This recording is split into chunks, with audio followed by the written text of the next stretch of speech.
Assalamualaikum warahmatullahi wabarakatuh. Salam sejahtera, swastiastu, namo buddhaya, salam kebajikan.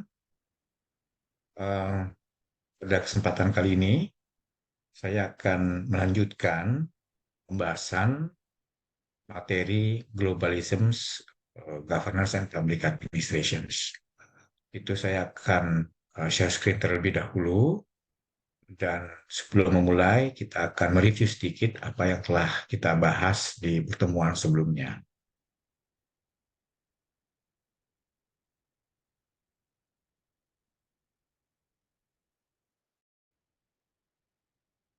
Ya. Pada pertemuan sebelumnya, kita telah membahas tentang apa itu perubahan pergeseran paradigma pemerintahan dari government menuju governance. Nah, pergeseran ini intinya adalah bagaimana mengubah ya pemerintah atau transforming ya pemerintah dari constitutional power pada peran coordination and fusions of public and private resources. Ini adalah the heart of governance yang kita kenal. Tentu kita juga membahas faktor-faktor yang mendorong terjadinya perubahan paradigma pemerintah itu sendiri. Ada yang kita kenal dengan socio-political economic context, yaitu globalisasi dan demokrasi. Globalisasi tentu sebagaimana telah kita diskusikan, definisi dan the nature of globalization itu umumnya didominasi oleh economic dimension of globalization. Kenapa? Karena memang uh, economic dimension ini merupakan salah satu dimensi yang paling mudah terukur di dalam globalisasi itu sendiri. Uh, Apa sih economic based globalization itu? Tentu kita akan mengacu kepada neoliberalism perspektif yang mendominasi. Ya, sebagaimana kita diskusikan bahwa semenjak tahun 1980-an, neoliberalism yang lahir dari Washington Consensus dan juga dari lembaga-lembaga donor internasional seperti International Monetary Fund dan World Bank itu menekankan pada kebijakan publik yang mendorong agar market mechanisms itu dapat tumbuh, dapat berkembang, dan mengurangi peran serta intervensi pemerintah di dalam pasar yang dalam perspektif ini dapat mendistorsi ekonomi itu sendiri.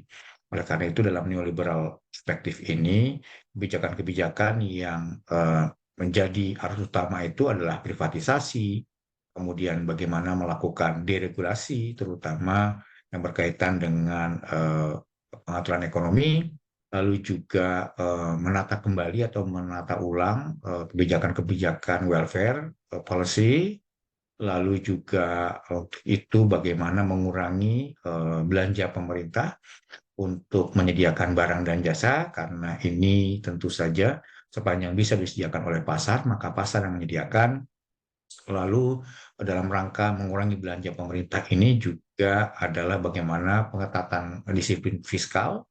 Lalu berikutnya kebijakan yang diarahkan itu adalah bagaimana mendorong ya apa namanya masuknya sumber daya modal, direct investment ke dalam satu negara sebagai salah satu sumber untuk mendorong pembangunan dan juga untuk memperkuat pasar, lalu bagaimana juga mengatur kembali perpajakan, dan juga tentu saja berkaitan dengan kebijakan-kebijakan fiskal lainnya yang intinya bagaimana mampu menciptakan stabilitas dan market mekanisme itu sendiri.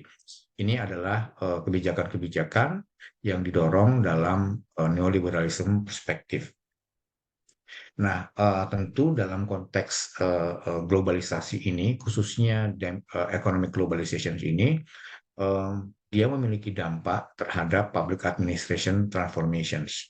Tentu beberapa faktor yang dari globalization yang kemudian mendorong terjadinya transformasi itu adalah bagaimana dilakukan penataan kembali tata kelola negara, restrukturisasi atau structural adjustment. Lalu kemudian juga tadi tentu saja bagaimana mendorong perubahan prioritas-prioritas kebijakan yang mengarah kepada privatisasi, deregulasi, debirokratisasi, dan seterusnya.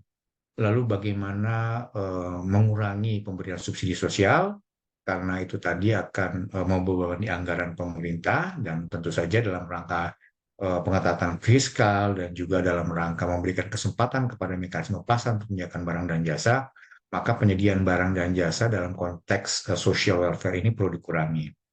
Dan eh, dampak dari globalisasi terhadap public administration transformation itu juga dorongan agar dilakukan restrukturisasi organisasi dan tata kelola pemerintahan itu sendiri, yang prinsipnya adalah lebih mendorong kepada desentralisasi, kemudian apa namanya, terutama desentralisasi dari sisi pengelolaan anggaran, yang sebenarnya tujuannya adalah agar eh, unit-unit pemerintah ini itu dapat dengan cepat merespon perubahan-perubahan ekonomi, sehingga mampu secara cepat menjawab tantangan perubahan itu. Model-model sentralisasi kebijakan itu dianggap sudah tidak relevan lagi dalam konteks ini. Nah, sementara faktor pendorong kedua itu adalah mengenai tadi demokrasi itu sendiri. Dalam konsep ini, maka demokrasi itu harus mengarah kepada meningkatkan kualitas hidup manusia atau masyarakat. Nah, dalam konteks ini tentu kita lihat bagaimana demokrasi ini kerap kali tidak berhasil untuk mendeliver program kebijakan dan program-program yang menciptakan situasi ekonomi politik yang kondusif agar terjadi peningkatan kualitas hidup masyarakat. Kan seringkali demokrasi ini lebih mengarah kepada proses apa namanya, pemilihannya itu sendiri, tanpa kemudian melihat apakah pemerintahan yang terpilih secara demokrasi ini mampu meningkatkan kualitas hidup masyarakat. Sehingga pertanyaannya adalah bagaimana membangun satu pemerintahan demokratis yang dapat menciptakan peningkatan kualitas hidup masyarakat. Ini yang juga menjadi faktor pendorong dari public administration transformations. Nah, dari dua konteks tersebut, yaitu global dan demokrasi, maka tantangan bagi peran pemerintah ke depan seperti apa? Nah, tentu yang pertama adalah mendefinisikan kembali apa itu peran pemerintah dan peran seperti apa yang seharusnya dimainkan oleh pemerintah. Kemudian bagaimana memahami perspektif baru dalam proses pengelolaan apa namanya, pemerintahan. Dan yang ketiga adalah bagaimana membangun akuntabilitas dari pemerintahan yang terpilih secara demokrasi. Akuntabilitas dalam apa? Akuntabilitas untuk memastikan bahwa pemerintahan yang terpilih ini mampu menciptakan atau mengimprove human condition tadi, sebagaimana yang kita lihat dari dorongan demokrasi yang apa namanya, menjadi faktor untuk public administration transformation itu sendiri. Nah, dalam konteks itu, secara global, kampanye governance itu sendiri memang sejak tahun 1980-an akhir terutama itu digaungkan oleh lembaga-lembaga donor internasional dan juga negara-negara demokrasi maju. Namun memang kerap kali global campaign itu terjebak kepada konsep-konsep normatif dari good governance, ya, yang pada akhirnya upaya ini kerap kali uh, apa namanya, membawa satu negara untuk memenuhi berbagai parameter dan indikator yang mencerminkan apa itu good governance. Nah, ini yang kemudian menjadi kritik nanti di kemudian hari, karena indikator-indikator tersebut kerap kali hanya menjadikan satu negara, satu pemerintahan untuk mencapai indikator tersebut, namun melupakan esensi dari ketercapaian indikator tersebut. Nah, ini tentu saja yang banyak dialami di negara-negara Asia dan Afrika, khususnya di negara-negara demokrasi baru. Nah, konsepsi governance sendiri sebenarnya dari sisi perspektif ilmu public administration itu, menurut para pakar bukanlah hal yang baru, ya, sebagaimana kita ketahui bahwa dapat disimpulkan para pakar itu menyatakan bahwa the theory of public administration means in our time a theory of governance as well. Karena memang governance itu berbicara tentang link antara pemerintah dengan konteks sosial ekonomi politik dan aktor-aktor non pemerintah ini, itu adalah the heart of public administration sendiri.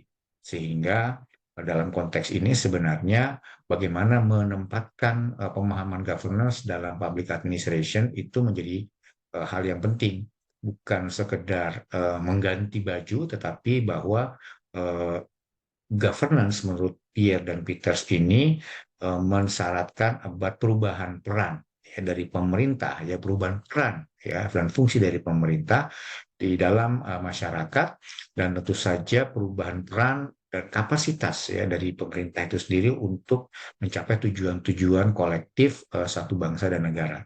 Dan inilah apa namanya, dalam studi public administration yang menggambarkan keterkaitan antara governance dan public administration itu sendiri. Dan kita sudah diskusikan ya bahwa secara theoretical perspektif itu governance terbagi dari tiga layer atau tiga aspek, yaitu format rezim politik, kemudian dibicara proses bagaimana pengelolaan otoritas dan kekuasaan, dan yang ketiga itu adalah tentang kapasitas pemerintah ya untuk mendesain, memformulasi, mengimplementasikan kebijakan-kebijakan dalam menyediakan barang dan jasa dan pelayanan publik kepada masyarakat. Ini adalah pengertian dan konsep governance secara luas, ya, mulai dari pengertian yang sangat mikro, yaitu tentang exercise of authority and power, sampai berbicara tentang level interdependensi, relasi interaksi dan networking antara pemerintah dengan masyarakat dan pemerintah dengan pemerintah, baik dalam rangka horizontal, misalnya antara instansi pemerintah pusat, tapi juga secara vertikal, yaitu antara pusat, provinsi, dan kabupaten kota seperti di Indonesia misalnya.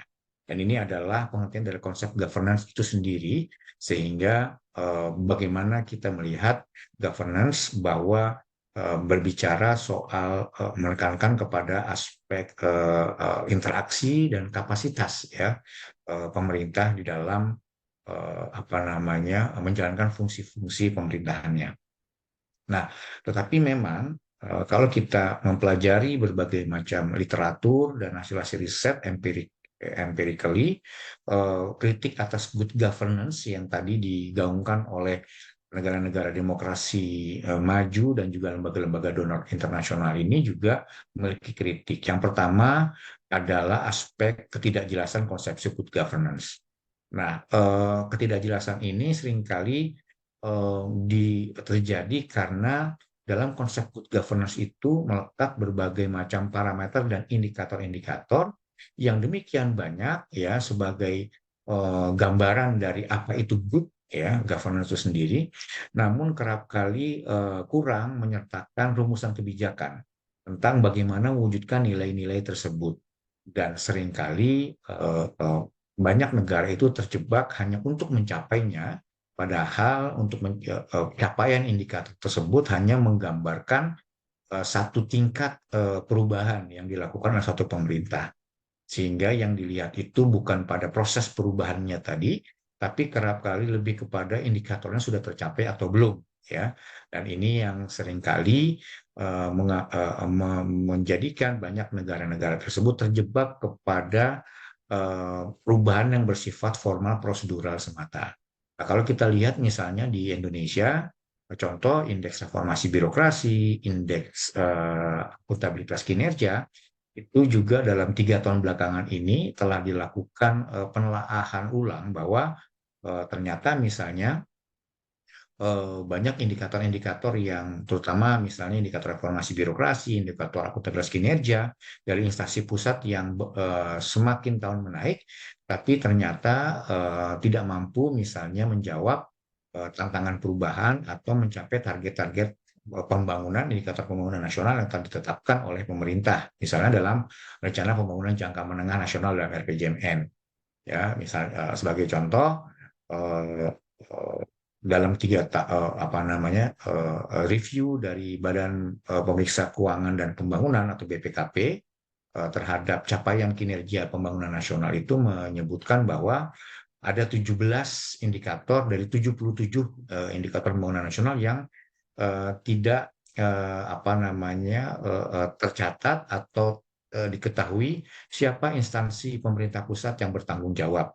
Tetapi yang menarik bahwa penilaian indeks akuntabilitas kinerja misalnya pemerintah pusat itu mengalami penaikan. Jadi satu sisi ini mengalami penaikan, tapi ada indikator pembangunan nasional yang tidak tahu siapa yang mengampu. Ya, dan belum lagi misalnya ada sekitar 30% indikator dari hanya 30% kurang lebih yang indikator pembangunan nasional yang tercapai, kemudian kurang lebih itu sekitar 18% itu melebihi target dan sisanya itu ternyata tidak tercapai. Tapi sekali lagi indikator indeks reformasi birokrasi dan indeks akuntabilitas kinerja di pemerintah pusat terutama itu mengalami peningkatan. Nah, ini tentu salah satu contoh bagaimana perubahan itu terjebak kepada hal yang bersifat formal prosedural untuk mencapai indikator-indikator tersebut saja. Yang kedua adalah bias paradigma neoliberal. Di sini tadi kita katakan bahwa public administration transformations ini didorong oleh globalisasi. Dan sebagaimana tadi kita diskusikan bahwa globalisasi ini sangat kental dengan dimensi ekonomi dari globalisasi. Yang kalau kita lihat dimensi ekonomi ini sangat dipengaruhi oleh perspektif neoliberalisme. Dan dalam konteks itu maka seringkali menciptakan good governance itu dalam rangka memperkuat mekanisme pasar itu sendiri, yang pada gilirannya adalah mendorong terjadinya pengurangan peran pemerintah dan memberikan porsi yang luas kepada sektor swasta. Padahal kalau kita melihat misalnya dari perspektif governance itu sendiri, tadi di bagian awal sudah disampaikan bahwa pakar menilai governance itu bukan berarti mengurangi peran pemerintah, tetapi mengubah peran pemerintah. Nah, konsepsi mengurangi peran pemerintah ini dalam kacamata neoliberal perspektif ini tidak terlepas dari dominasi neoliberalisme perspektif.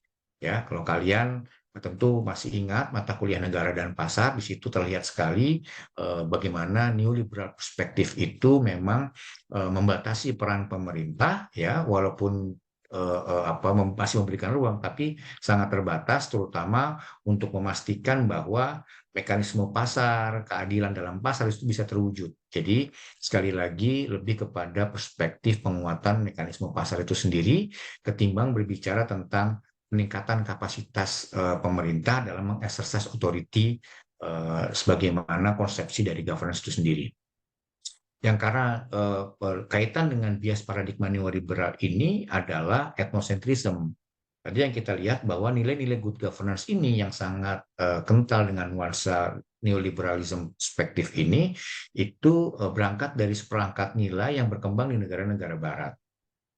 Terutama tadi misalnya kita bicara bagaimana prinsip-prinsip neoliberalism, yaitu prinsip-prinsip individualisme itu adalah prinsip-prinsip yang dibangun dalam masyarakat barat. Sementara kalau kita lihat dalam perspektif yang lain, misalnya di Eropa kontinental, perspektif society-nya bukan kepada individualisme tetapi kolektivisme. Ini adalah dua hal yang berbeda, sehingga ini akan punya dampak tentu saja bagaimana menciptakan good governance itu dilakukan oleh banyak negara. Ketika formula-formula good governance ini lebih mengarah kepada seperangkat nilai yang berlaku di negara-negara Western, maka ini kerap kali mengabaikan karakteristik masyarakat di belahan bumi yang lain yang berbeda. Tadi kalau kita lihat secara filosofis, neoliberalism itu lebih kepada individualismnya, ya ini tentu saja mengangkat pada sektor privat, yaitu bagaimana individu itu mampu memenuhi kebutuhannya tanpa intervensi pemerintah. Sehingga itu yang pernah kita diskusikan bahwa dalam neoliberalisme ini sepanjang individu dan aktor non pemerintah ini atau pasar bisa menyediakan sendiri kebutuhan mereka, maka pemerintah tidak boleh mengintervensi. Dan ini tentu saja memiliki sebuah dampak eksternalitis di mana ada kelompok-kelompok masyarakat yang mungkin tidak bisa memperoleh akses pelayanan-pelayanan dasar sesuai dengan kemampuan mereka. Nah, ini salah satu contoh dalam ethnocentrism itu. Dan tentu saja kita harus melihat bahwa bagaimana neoliberalism ini yang berangkat dari pemikiran negara-negara Barat, terutama di negara-negara Anglo-Saxons ya, seperti Amerika, Inggris, Kanada, Australia, New Zealand ya, itu kerap kali menganggap bahwa nilai-nilai yang berkembang di dalam masyarakat mereka ini itu adalah nilai universal yang bisa diterapkan di negara lain. Ini yang kemudian banyak para pakar melihat ada kecenderungan terjadinya ethnocentrism di dalam konsepsi good governance itu sendiri. Nah, dalam rangka kritik atas good governance ini, para pakar mulai memperkenalkan konsepsi-konsepsi misalnya Farasman dengan sound governance ya, atau Grindel dengan good enough governance. Apa itu sound governance? Nah, Farasman itu, Ali Farasman, salah satu seorang pakar public administration itu menjelaskan bahwa good governance ini yang banyak dikampanyekan oleh negara-negara maju dan juga lembaga donor atau lembaga mitra pembangunan internasional ini kerap kali melupakan apa yang disebut dengan the global power structures, ya, dan kerap kali mengabaikan definisi tentang good itu sendiri dan apa yang disebut dengan bad. Ya, sayangnya good and bad ini diterjemahkan oleh negara-negara demokrasi maju, negara-negara demokrasi baru, sehingga pilihan-pilihan kebijakan-kebijakan tersebut cenderung mengarah kepada penafsiran negara-negara demokrasi maju tersebut. Tadi misalnya kita contoh bagaimana di dalam upaya public administration transformation yang pengaruh dari economic globalization itu misalnya privatisasi, kemudian itu mengurangi social welfare program ya, kemudian juga mengurangi peran pemerintah dan seterusnya. Yang kita lihat misalnya bahwa social welfare program itu di banyak negara itu menjadi salah satu priority misalnya untuk mengatasi externalities di dalam pasar, atau ini merupakan basis dari pemikiran kolektivitas masyarakat di mana di dalam prinsip tersebut no left behind, artinya eh, jangan karena mekanisme pasar mengakibatkan kelompok masyarakat ini tidak bisa mendapatkan akses pelayanan publik yang baik, maka kemudian mereka terpinggirkan. Nah, inilah yang menurut Farasman bahwa sound governance itu harus memperhatikan bagaimana global elemen dalam governance itu, yaitu bagaimana misalnya melihat mainstream di dalam global paradigm of governance tadi itu dapat diadopsi dan diterjemahkan oleh negara-negara yang akan mempromosikan atau mengupayakan menuju kepada good governance tadi.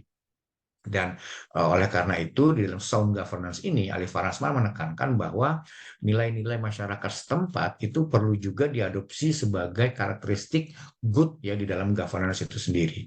Makanya Ali Farasman mengatakan bahwa memahami bagaimana global power structure ini menerjemahkan governance itu menjadi hal yang perlu diperhatikan ya, sehingga satu negara ketika ingin menerapkan good governance tidak terjebak kepada dominasi nilai atau interpretasi kebijakan dari negara-negara maju yang mendorong good governance itu tadi gitu misalnya ya.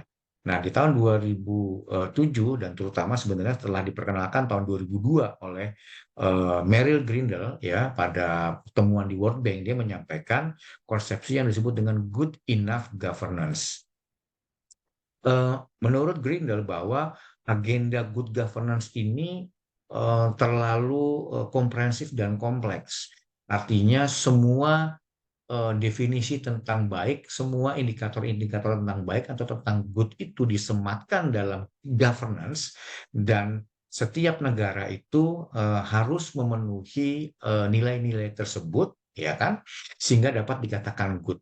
Persoalannya adalah kalau kita lihat misalnya definisi dan indikator-indikator dalam good governance ya, UNDP mengeluarkan sendiri, World Bank mengeluarkan, kemudian ADB, Asian Development Bank mengeluarkan, banyak negara atau lembaga-lembaga donor internasional yang menyematkan berbagai macam indikator untuk menggambarkan tentang good-nya tadi. Akibatnya apa? Akibatnya negara-negara yang mencoba mempromosikan governance tadi itu kesulitan untuk mengikuti sedemikian banyak nilai-nilai yang berkaitan dengan good tersebut. Yang seringkali tadi karena ingin mendapatkan predikat good, maka satu negara bangsa itu atau pemerintah terjebak kepada pencapaian indikatornya tanpa memperhatikan esensi dari ketercapaian tersebut. Misalnya begini, waktu tahun 2015, misalnya sudah lama, tapi saya ingat bagaimana ketika itu good governance itu lagi kencang-kencangnya karena ada indeks governance ya, governance index itu yang diterbitkan oleh apa namanya UNDP ya, itu salah satunya adalah indeks tentang partisipasi masyarakat gitu ya, dan juga pemerintahan berbasis elektronik. Nah, salah satu pemerintah provinsi di Indonesia itu mencapai indeks pemerintahan yang elektronik itu baik atau lebih maju dari yang lainnya gitu. Nah, dan itu mengatakan bahwa karena nilainya tinggi, indeksnya tinggi, maka otomatis dia dapat berkategori good ya governance tadi. Tapi kemudian pertanyaannya adalah pemerintahan yang berbasis elektronik ini misalnya melalui e-budgeting, e-planning, contohnya pada saat itu yang marak, itu untuk apa? Kan sebenarnya adalah untuk membuka akses publik agar dapat terlibat ya di dalam proses perencanaan dan penganggaran pemerintah daerah agar bersifat transparan dan seterusnya. Nah, tetapi instrumen atau aplikasi e-planning dan e-budgeting tersebut ternyata tidak dimanfaatkan oleh masyarakat. Kenapa? Karena itu tidak sesuai dengan konteks masyarakat yang ada, di mana masyarakat pada saat itu masih lebih cocok ketika dia bertemu bermusyawarah, ketemu dengan masyarakat, berdiskusi dan sebagainya, ketimbang mereka menyampaikan aspirasi mereka melalui instrumen atau aplikasi e-planning dan e-budgeting. Nah, ini contoh di Indonesia yang terjadi ketika indikator-indikator tersebut kerap kali atau akhirnya membuat banyak pemerintah di satu negara itu terjebak untuk mencapai indikator tersebut, dan ketika tercapai maka efeknya apa buat masyarakat ya ini yang masih tanda tanya besar. Maka konsepsi good enough governance ala Grindel ini sebenarnya uh, ingin menegaskan pertama satu, boleh kita mengidentifikasi indikator-indikator tentang apa itu yang disebut good governance. Tetapi ya menurut Grindel bahwa tidak mungkin satu negara itu bisa mencapai seluruh indikator itu dalam kurun waktu yang secara bersamaan. Nah, menurut Grindel bahwa tentu bagaimana satu negara atau pemerintah itu mencapainya harus disesuaikan juga dengan konteks dan kapasitas dari pemerintah itu sendiri. Sehingga kalau kita bicara 10 indikator good governance, maka jangan kita katakan bahwa yang mereka sudah mencapai 10 indikatornya, maka dikatakan baik, yang belum itu tidak baik.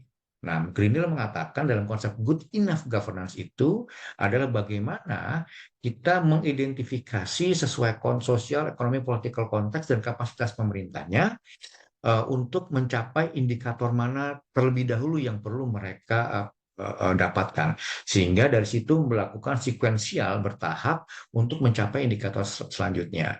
Dan dalam proses ini, maka menurut Grindel tidak kemudian kita mengatakan bahwa jika dari 10 indikator itu ada instansi pemerintah yang baru mencapai 3 atau 4, dia itu jelek. Nah, karena bukan itu konsepnya, tapi kita mengacu kepada tadi sosial, ekonomi, political konteks, dan kapasitas dari pemerintahan itu untuk mencapainya. Karena sekali lagi, konsepnya bukan sekedar mencapai indikatornya tadi, tetapi capaian indikator tersebut menggambarkan tingkat perubahan dan dampaknya buat masyarakat. Jadi kalau dia sudah mencapai 10 tapi tidak menggambarkan dampak perubahannya buat masyarakat, maka menurut Grindel ini tidak tepat ketika kita ingin mendorong atau mempromosikan good governance itu sendiri. Oleh karena itu, secara singkat Grindel mengatakan bahwa yang paling penting itu pada saat kita berbicara good governance itu kita fokus ya, fokus pada aspek-aspek atau pencapaian-pencapaian indikator yang dapat dilakukan dan ini kemudian bisa memberikan dampaknya kepada masyarakat. Ini yang di-highlight oleh Grindel, sehingga dalam kerangka itu dia menyebutkan sebagai konsepsi good enough governance. Ya. Nah, eh, dari kritik-kritik tersebut kemudian muncul juga sebenarnya konsepsi societal governance.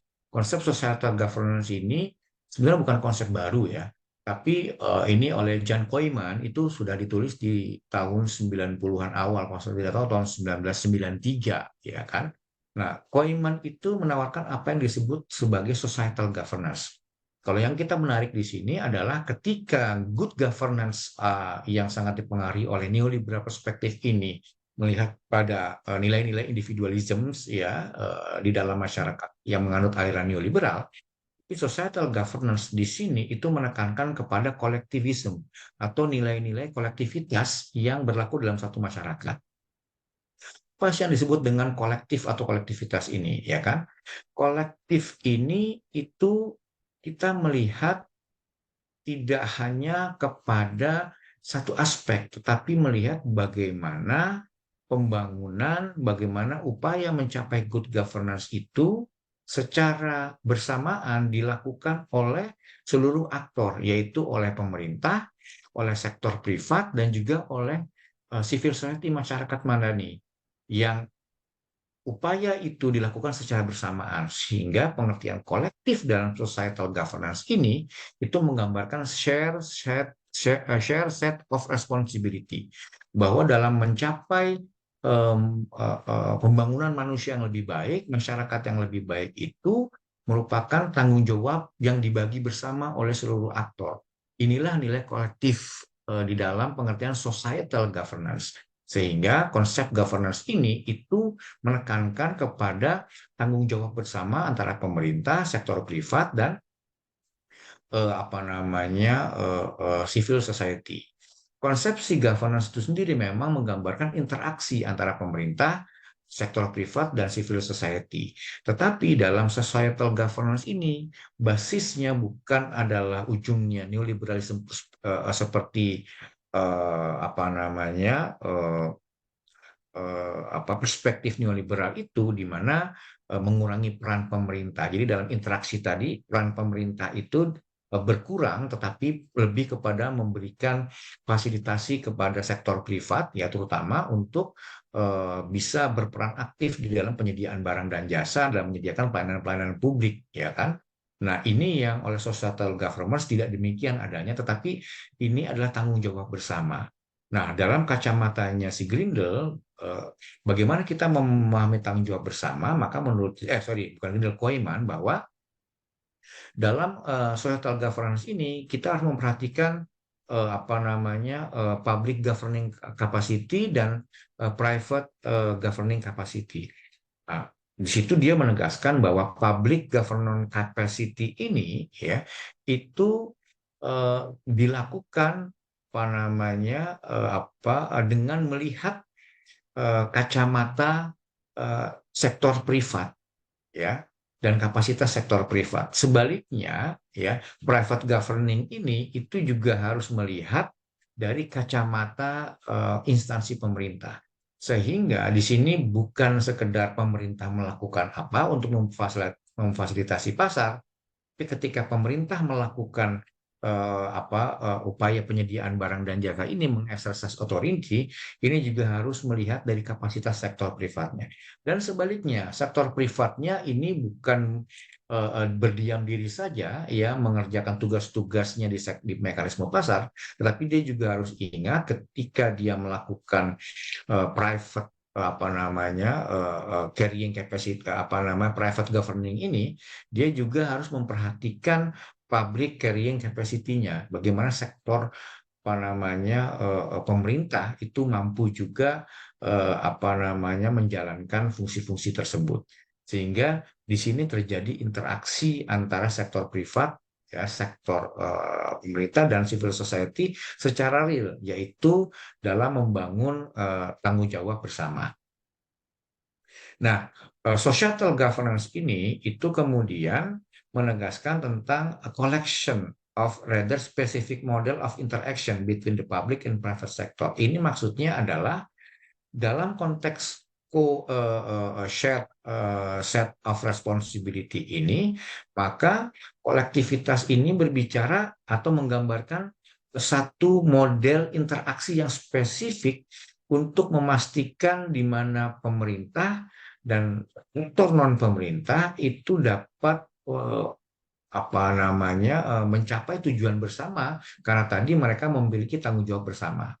Nah, dari sinilah lahir konsep-konsep tentang co-managing, co-steering, co-production, co-creations, dan seterusnya, di mana dalam konteks ini, maka penyediaan barang dan jasa dilakukan secara kolektif melalui mekanisme co-managing, co-steering, co-design, co-productions, dan seterusnya, yang tentu sering kita dengar sekarang konsep-konsep tentang co-service delivery, co-production, co-design, dan seterusnya. Oleh karena itu, dalam societal governance ini yang perlu diperhatikan itu adalah bagaimana governing activities. Jadi governing ini adalah aktivitas untuk menyediakan barang dan jasa, menyediakan kebutuhan publik secara bersama-sama, menyediakan pelayanan publik secara bersama-sama, dan dalam aktivitas ini terjadi interaksi yang saling resiprokal atau timbal balik antara sektor pemerintah dengan sektor non pemerintah. Nah, societal governance dengan demikian memerlukan satu aspek sistematis tentang bagaimana kita mengatur atau mengelola interaksi resiprokal antara sektor privat dan sektor pemerintah di dalam delivery services, menyediakan barang dan jasa secara luas kepada masyarakat, memenuhi kebutuhan masyarakat. Nah, ini adalah konsepsi dari societal governance yang digaungkan oleh Koeman. Yang kita lihat di sini memang basisnya adalah tadi societal political governing as a collections, ya kan? Ya, tadi dia katakan di sini tentang prinsip-prinsip kolektivitas.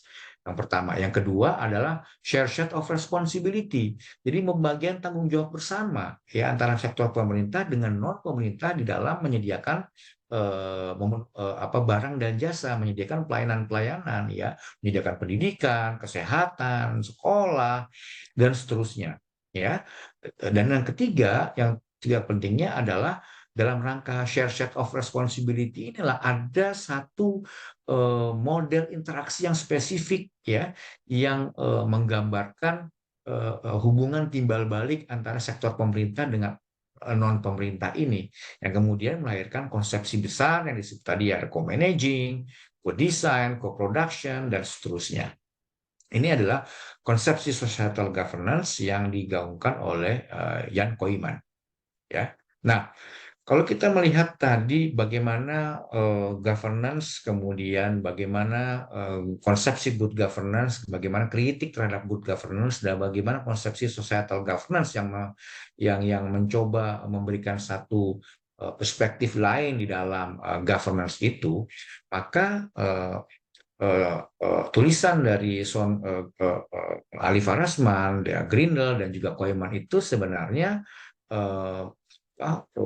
tidak terlepas dari konteks yang ada di negara-negara Asia dan Afrika yang berupaya untuk mempromosikan good governance itu tadi. Dan dalam konteks ini misalnya para peneliti melihat konteks yang berbeda baik secara ekonomi, politik, dan sosial ini maka akan menghasilkan tren yang berbeda dan tantangan yang berbeda. Nah, tren dan tantangan berbeda inilah yang tadi menuntut ya satu upaya-upaya spesifik, satu strategi spesifik di dalam menciptakan good governance itu sendiri. Sebagaimana tadi yang disebutkan oleh Farasman dan juga oleh Grindel. Misalnya negara-negara Asia Selatan, konteksnya adalah mereka tentu baru mengalami masa kolonialisme dan baru keluar dari kolonialisme. Kemudian mereka heavy government, jadi less governance. Jadi pemerintah itu sangat dominan, sementara interaksi antara pemerintah dengan aktor non pemerintah dalam menyediakan pelayanan-pelayanan, melahirkan kebijakan dan seterusnya itu masih sangat lemah. Ya, dan berikutnya negara-negara Asia Selatan ini memiliki pengalaman sejarah panjang dengan pemerintahan yang militeristik dan otoritarianisme. Biasanya ini terjadi di negara-negara yang mengalami peralihan dari kolonialisme, ya. Dan tentu saja tadi seperti kita lihat more government and less governance ini maka berdampak pula pada bagaimana kebijakan-kebijakan ekonomi diatur sedemikian ketat oleh pemerintah itu sendiri. Dan ini kalau kita lihat maka juga menghasilkan contemporary trends-nya, ya kan? Misalnya eh, kalau kita melihat dengan historical patch yang berbeda-beda ini, maka tentu contemporary trends-nya untuk mendorong perubahan ini akan berbeda. Misalnya, ketika kita melihat banyak negara-negara di South Asia itu break away from kolonialisme, maka trends untuk membangun good governance-nya tadi itu adalah bagaimana mendorong atau membuka peluang sebesar mungkin kepada aktor non-negara untuk terlibat dalam proses governance. Mengapa demikian? Karena suatu negara itu membutuhkan banyak sumber daya dan allowing atau menyediakan atau membuka peluang sebesar-besarnya kepada aktor non pemerintah itu akan membantu pemerintah untuk memobilisasi sumber dayanya tadi. Kemudian ketika bicara more government and less governance dan overextended in over centralized state, ya, maka contemporary trends yang didorong itu adalah NPM inspired reform. Jadi bagaimana NPM ini menjadi sebuah paradigma yang dominan pada saat itu. Tujuannya untuk apa? Ya karena negara terlalu besar, terlalu dominan, maka mengurangi peran negara dalam kapasitas dalam pengertian NPM ini maka menjadi tren yang yang utama ya di dalam mendorong perubahan itu, ya. Kemudian juga ketika negara itu banyak mengalami masa yang cukup panjang dikelola secara otoriter dan militeristik, maka economic growth ini kerap kali menjadi primadona untuk mendorong terjadinya perubahan-perubahan tadi.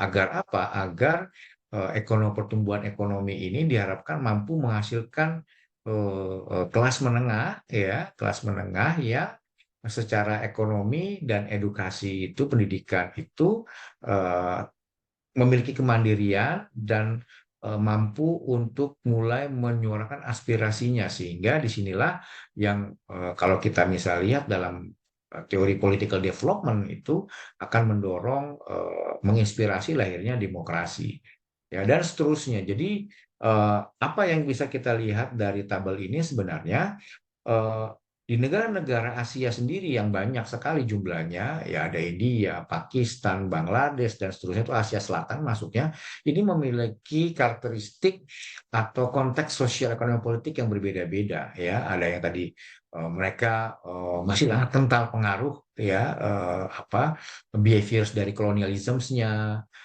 negaranya nih sudah kemudian banyak ada negara yang yang sangat dominan pemerintahnya, heavy eksekutif, ya, pemerintahnya sangat dominan gitu, ya, aktor non pemerintahnya itu lemah. Ada juga mereka mungkin pemerintahannya karakteristiknya sangat otoriter dan militeristik, ya, dan seterusnya. Ini kemudian melahirkan contemporary trends dalam perubahannya yang berbeda-beda, ya, dan tentu saja tantangannya berbeda. Demikian juga misalnya di negara-negara Asia Tenggara dan Asia Timur juga bisa kita lihat bagaimana historical paths-nya yang menciptakan konteks sosial ekonomi politik ini berbeda-beda, dan contemporary trends-nya dan tantangan juga berbeda-beda. Nah, pemetaan yang dilakukan oleh para pakar ini sebenarnya menggambarkan atau boleh kita katakan eh, sejalan dengan pemikiran dari Ali Farasman dan juga Grindel misalnya, yang tadi menegaskan bahwa Grindel melihat bahwa konteks sosial ekonomi politik satu negara ini menjadi penting untuk kita mendorong good governance, yaitu dengan memperlihatkan pada konteksnya, lalu kemudian apa yang mungkin dilakukan perubahan dalam rangka mencapai good governance itu sendiri. Ya, dan demikian juga Ali Farasman dengan konsep sound governance-nya itu sangat menekankan bahwa penafsiran global tentang good governance ini perlu ditinjau ulang karena dia lebih mencerminkan pada kebutuhan negara-negara demokrasi maju sendiri yang tadi kalau kita lihat kritiknya misalnya sangat terpengaruhi oleh neoliberalisme perspektif ya kan di dalam mendorong public administration transformations dan Farasman mengatakan bahwa konteks yang berbeda tadi itu membutuhkan indigenous values ya atau nilai-nilai lokal, nilai masyarakat setempat untuk mendorong perubahan. Dan inilah menurut Farasman yang harus disematkan di dalam good governance itu. Yang boleh jadi maka akan memperlihatkan titik berat perubahan menuju governance ya yang berbeda-beda. Ya, ini riset-riset yang dilakukan oleh pakar ini memperlihatkan bagaimana historical facts yang berbeda-beda itu menciptakan socio-ekonomi political context yang berbeda-beda di negara bersangkutan. Oleh karena itu, contemporary trends-nya untuk perubahan juga berbeda dan juga tantangan yang berbeda. Nah, ini adalah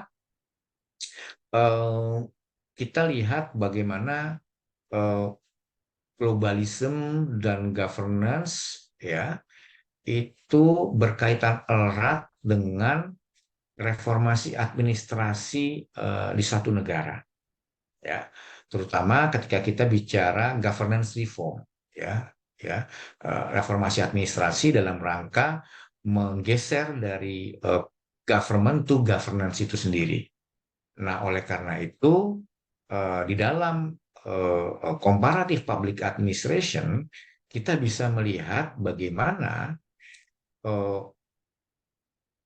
perbedaan konteks sosial, ekonomi, dan politik satu negara itu akan menentukan pula trajektori atau apa namanya jalur perubahan yang akan mereka lakukan.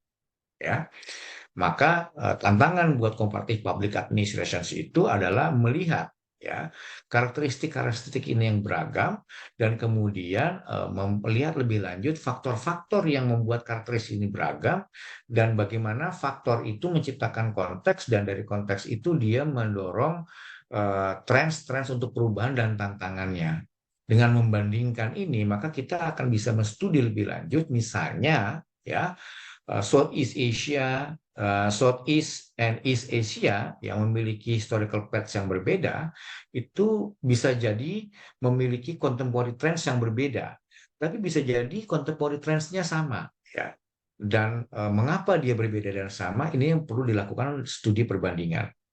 Atau misalnya mereka memiliki konteks yang berbeda, ya sosioekonomi politik berbeda, contemporary trends-nya juga dalam rangka perubahan berbeda, tetapi menciptakan hasil yang sama, misalnya sama-sama berhasil atau sama-sama gagal, gitu ya.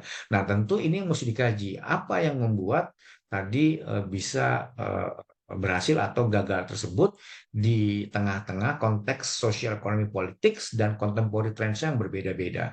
Nah, inilah salah satu hal yang apa namanya dipelajari atau menjadi perhatian di dalam comparative public administrations.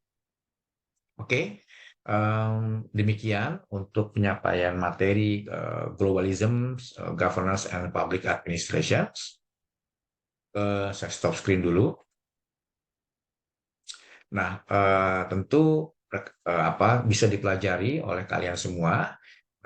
Nanti kita akan bisa mendiskusikan ini lebih lanjut dalam pertemuan ya apa di sesi-sesi lainnya. Demikian penyampaian materi globalism, governance and public administration. Semoga ini bisa apa namanya bermanfaat dan kita bisa mendiskusikannya lebih lanjut. Terima kasih. Selamat malam. Assalamualaikum warahmatullahi wabarakatuh.